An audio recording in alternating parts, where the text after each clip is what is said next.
Hey there guys, and welcome to Kickscammer News. I wanna take you for a ride.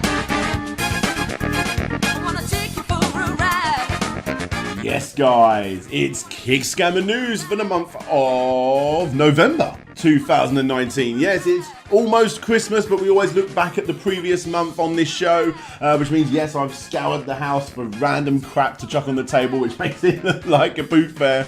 But hey. We're all here for the Kickscammer stories. However, it is that time of the year when less big, new things come out because, they're going to be competing with the big games that get released this time of the year. However, I have found some very, very interesting stories on places like Indiegogo, Kickstarter and GoFundMe, and we're going to look at them right now. Hey guys, sorry to interrupt, but I do want to have a little chat with you guys about Skillshare once again. Do you know I am still getting contacted almost daily, I'd say, definitely a few times a week, from people starting Kickstarters that genuinely want my help.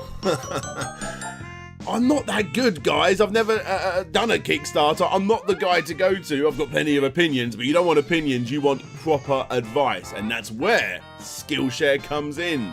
You see, I've used it before to boost my social media presence, as I've said. I'm using it to help me write my own book. But for you people out there that are actually doing proper crowdfunding and want to do it right, you don't want to be ending up on my show, then go over to Skillshare and, how to succeed at crowdfunding only on Skillshare. I mean, come on, it's literally made for people that watch this video, isn't it?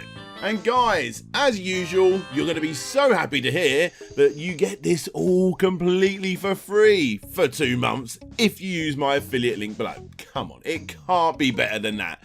Get over to Skillshare now, sign up for a couple of months, and whatever it is that you are into, you'll be able to find out how to do it better on Skillshare. Thank you very much, Skillshare, for sponsoring the video. Anyway, back to the video.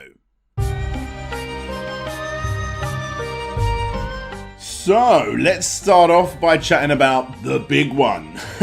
Shenmue 3! So this happened throughout the month of November for different people. I got mine quite early on. But, I'm going to say it. I am holding Shenmue 3 in my hands. Insane. Absolutely insane. I never thought I'd ever say that. I completed Shenmue 1 and 2 back in the day, so obviously this is a big deal for me. I haven't finished it yet. I will get to it. But wow, Shenmue 3 exists and it's right here. So yeah, it really does go to show that anything is possible in the world of gaming. In other words, get your pre-orders in for the Nintendo PlayStation Mini coming soon. Yes, Shenmue 3, a game like this, it's just made for someone like me. And honestly, I'm not sure who else.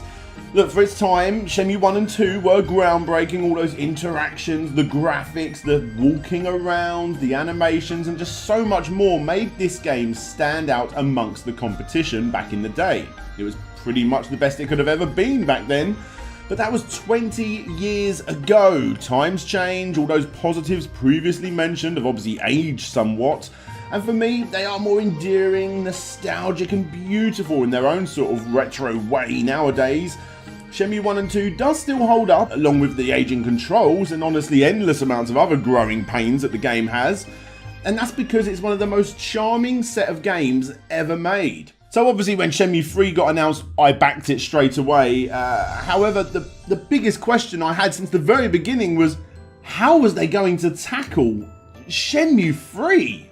If you make Shenmue 3 the very best looking game in the world with improved voice acting, updated controls and every other upgrade under the sun, it would stand true to Yu Suzuki's vision that he had back in the 90s when he was developing the originals. But by doing so, it would be very different, almost completely different from 1 and 2, and at the same time, if they somehow used the same engine from the Dreamcast days to make it look exactly the same, then that would be going a bit too far in the opposite direction. Thankfully, what we got was a game that's bang in the middle. As soon as you walk out into the world, you feel like this is the perfect continuation to what you had before. The stiff animations and sometimes wonky dialogue is still here, but improvements have definitely been made, making this honestly quite laughable for newcomers that are used to more current gen open world games, but more importantly pleasing classic fans of the franchise. Honestly, I've not finished it yet. Like I said, I'm sure I'll get to it. But again, considering this is still not the end of the Shenmue story, the new interesting thing to talk about is, are we going to be seeing Shenmue 4? And even, Shenmue 4 is probably still not going to be the end of the story. And with all of this game's hiccups that it had throughout its development, like delays and, the whole Epic Store saga stuff, are we going to be seeing Shenmue 4 if another Kickstarter comes out? Would you back Shenmue 4? I think there are still enough fans out there to make this happen. It's not going to cost as much as this one is to be made. But still, what do you guys think?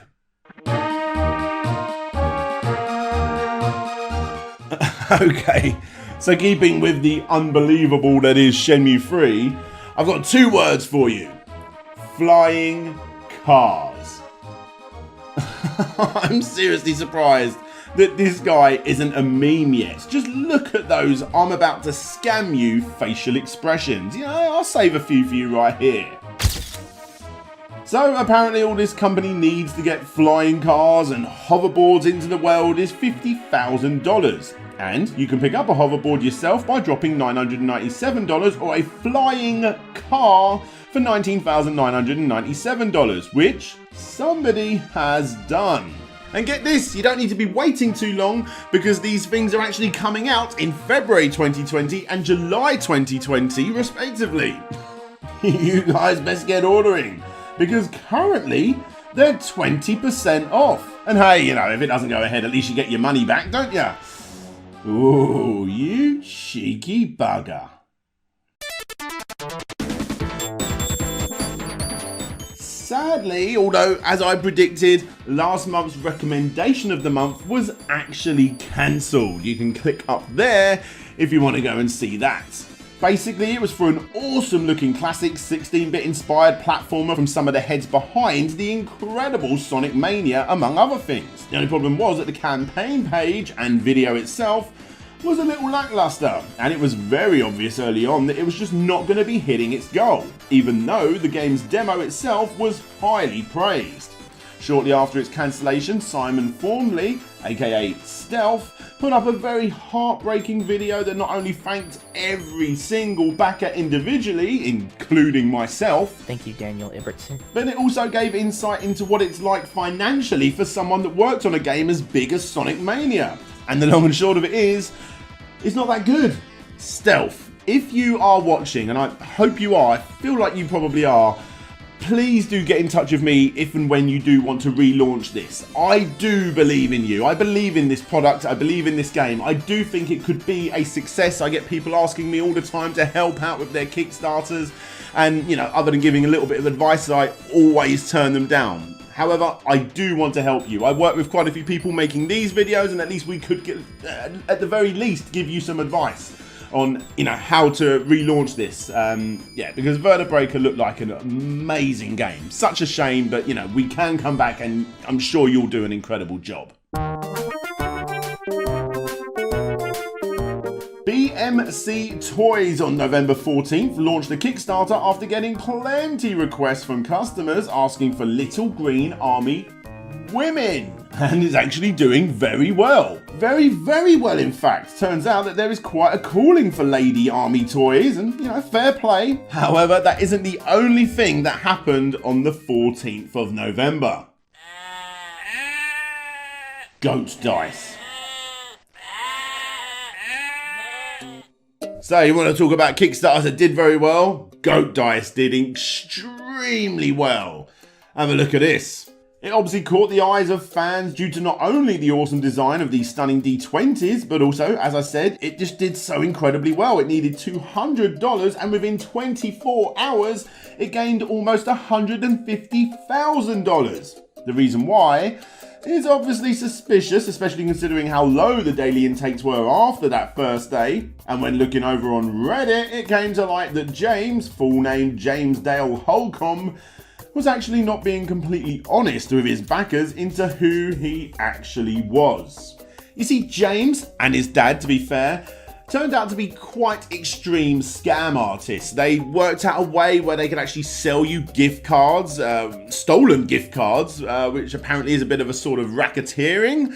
And yeah, it just went downhill from there. And whilst all this was going on, with the campaign getting a nice amount of updates, you just got to ask yourself, was this actually ever going to happen? Considering James was actually currently sitting on an appeal against his 10-year prison sentence that had been handed to him due to those previously mentioned issues. And of course, there's the far greater worries that involve people like this smug douche, not realising that he's just given over his plus over 4,000 lines of private information to this guy, and he was about to get paid for doing it.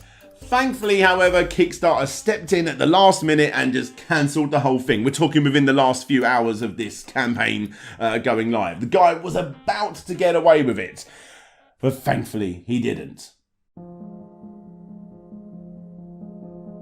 Ooh, ambient music, uplifting stock footage. Yes, this must be the EMF T-shirt Eco Anti-Radiation with Silver Fibers campaign. Oh, conspiracy theory much? So apparently, Shihan was a young guy who was getting fed up with his mum's constant moaning of her headache, and at first he ignored them, as you would apparently, but then they got a lot worse, and obviously that wound him up even more, and you know, that's when he realised that she was using her phone a hell of a lot and sat next to a router. Only one explanation, right? It obviously means that she's being attacked by radio waves. So it's obviously time to make some t-shirts, you know, to stop them from hitting her head. The whole thing is obviously made up on conspiracy theories that died out an extremely long time ago with most people, and the campaign is obviously not going to be hitting its goal anyway. And to be fair, let's give the guy his due, he is actually continuing to answer people's questions in full in the comments section as to what he believes in the calmest way possible. And, you know, fair play to him. If you ask me, you know, the guy's not out here to scam anyone. He actually believes in this stuff. It's just a bit stupid.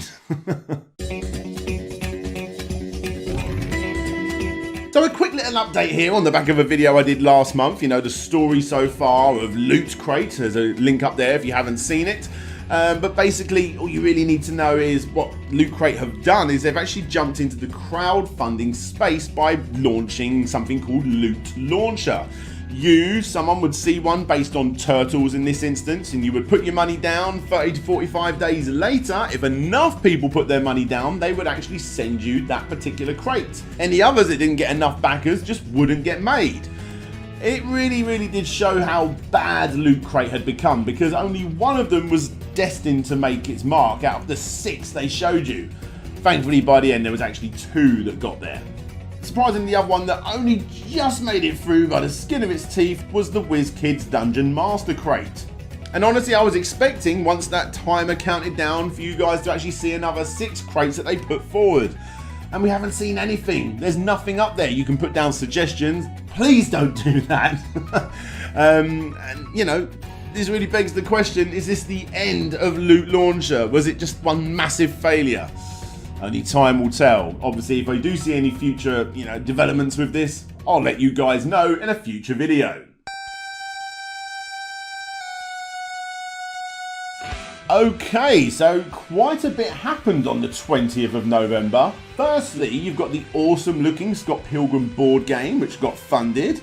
The awesome looking Dragon's Lair replica arcade machine also getting funded too, and the popular video game Divinity Original Sin actually launched the board game on the platform, which has already surpassed its goal. But on top of those awesome projects that happened on the 20th of November, we also had Please Help Daisy Find JB, which changed its name to Daisy the Cat Adventure. This project is for people who are serious about actually helping me bring my vision to life. Take a look at this. What vision is he talking about? Well, it's a video game with, according to this page, absolutely no information about what type of game it is. I mean, we know she can walk, run, neon twister, whatever that is, jump, neon flash kick, whatever that is, air stump and crouch and crawl, but honestly, there's nothing else. All we know is that you, the player, needs to come with Daisy and her robot friend Sparko to find her lover, JB, the cat. Lover? They're gonna end up having sex, aren't they? I'm bloody annoyed I backed this now.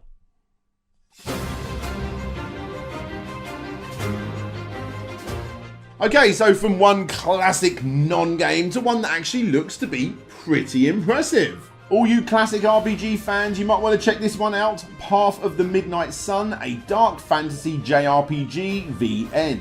The reason I bring this up is the fact that this nifty looking visual novel / Japanese role-playing game actually started its life as a simple Fire Emblem ROM hack called Midnight Sun before the devs decided to ditch the ROM hack and create their own IP. Now, fans of the channel obviously know that I'm not actually that into JRPGs myself, but there's no denying that this does look very, very good.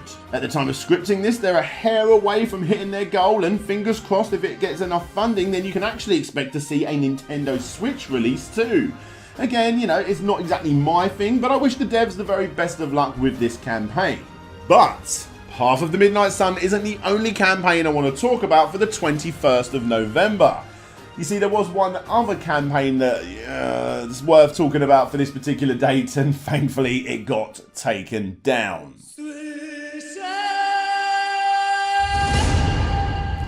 Yep, the Game Box Standard Edition was yet another Loot Crate type box covered in stolen artwork, but this time of the Witcher 3 variety, and it was to feature custom made items on whatever game it was going to be featuring that month. Problem was, obviously they didn't ask permission before they went ahead with this thing. Come on, guys.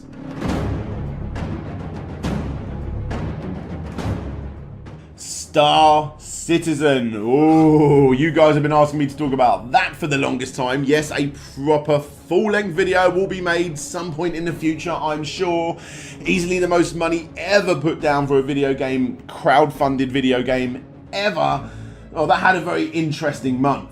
Not only did it pass $250 million by 2,455,000 backers, or Star Citizens as they called them, but on the 24th of November they actually gave you a chance to not only download a sort of demo of the game, but also to try out some of the ships in this very good looking advert, in all honesty. By this point in the extremely long game development's life, you know that I have plenty of opinions based on it, especially during this event, where they actually gave you the chance to buy the vehicles at a discount rate before the game is even released. This whole thing's a bit weird for me. I am obviously 100% not the target market for Star Citizen.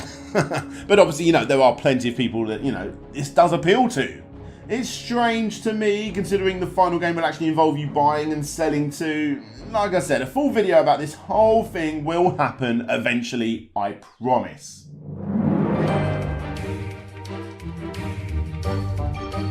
Sadly, the crowd-funded TV show Science Mystery Theater 3000, or MST3K, got cancelled.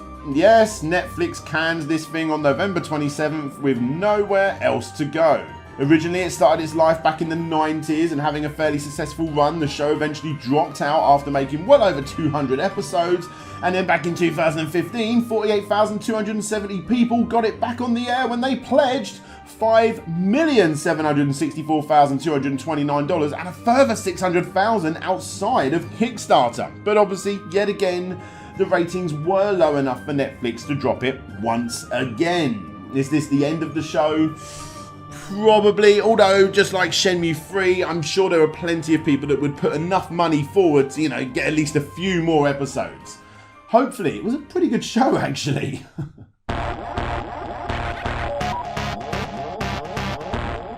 And finally, on November 30th, we got this.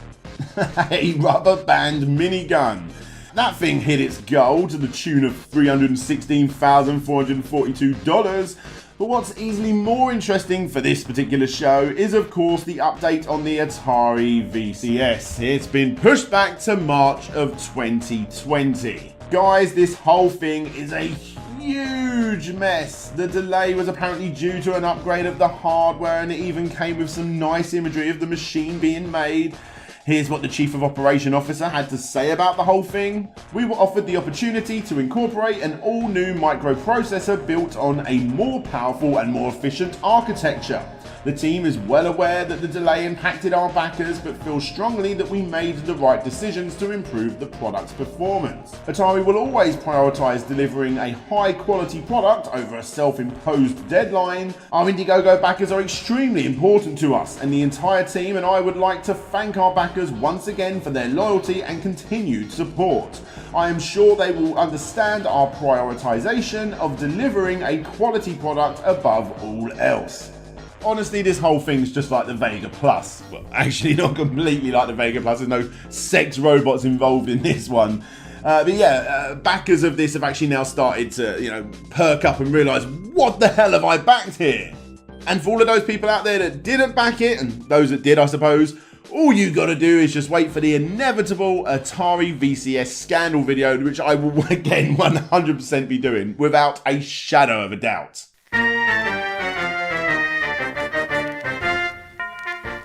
And here we are, guys, for my recommendation of the month. Obviously, you know me, I love my classic video games, and I love me some classic board games too. So obviously, the Hogs of War card game was right up my street. Definitely check this one out, guys. Obviously, it hasn't got the incredible Rick Mel doing the voiceover for obvious reasons. But still, the game itself, it looks simple, it looks fun, and it looks cheap. And that's not a bad match. I do suggest getting this one, guys. This is my recommendation of the month. And there you have it, guys. Like I say, getting towards the end of the year, Kickstarter, Indiegogo, all that sort of stuff does slow down. So it was a bit quieter for this month, not as many ridiculous stories. But yeah, I hope you guys liked it. Please do subscribe if you want to see more. I've got a couple of really quality Kickscammer episodes that I'll hopefully be getting out during December. And if you guys want to be chatting and showing me some random Kickstarter or Kickscammer mess, then you can go and join me over on my Discord. Again, a massive thank you over to the subreddit Shitty Kickstarters. And another massive shout out goes to Lobster smashing on a keyboard for helping me make these videos. Hey there, guys, thanks for checking out the video. I want to give a big special shout out to all of my Patreons, but first let's give a shout out to Skillshare, who have yet again sponsored one of these videos. A big fan of that site, and yeah, they seem to like my videos too, so that's great. Yeah, if you want to support the show and actually get good at whatever it is you're studying, you're learning, you want to get better at, then use the affiliate link below to get yourself 2 whole months completely for free. Can't get better than free, can you? Like I say, it helps me out. But anyway, guys, yes, let's give a big special shout out to the Patreons who help me out every single video. With those people being, yeah, where are we? Yes, sorry. With those people being Gary Pinkett, Mantis, Ryan Burford, Andrew Dalton, Ben Jackson, Jonathan Haywood, Kevin King, Christopher Turnbull, Phil Lowlins, Rovan Army, Ryan Holtz, Retro to Next Gen, Hawk89, Dina, Robertson Dunn, Adam Lefty Taylor, Intrigued Gaming, Tim Labonte, Asobi Quang DX, Tim Lund, Pixels.Limited, aka Samuel Victor, Conrad Constantine, Pretendo64, Creamy Elephant, Casey Garner, Blitz, Hedgie, Kinglink Reviews, Bewright, Jim Knapp, Shadow Dial, Game Apologist, Chris Applin, Wobbles and Bean, The Wonder Ducks, Ye Old Hamburglar, Dan Petit, Lucas Softail, Ronnie Method, SSWB, Solix Captor, Jeremy Rodriguez, Nick Pollard, Bram Perez, Marcus Kingimo Cut Tyndall, The Geeky Dad, Richard Carter, aka Fantastic Dizzy, Todd Pool Float G, and of course Petty Mew.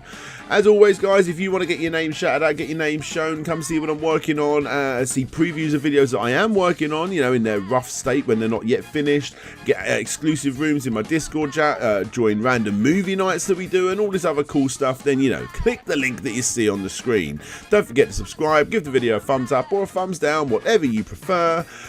But that's enough for now, isn't it? Yes, so this is DJ Slope signing out, and hopefully I'll see you all next time.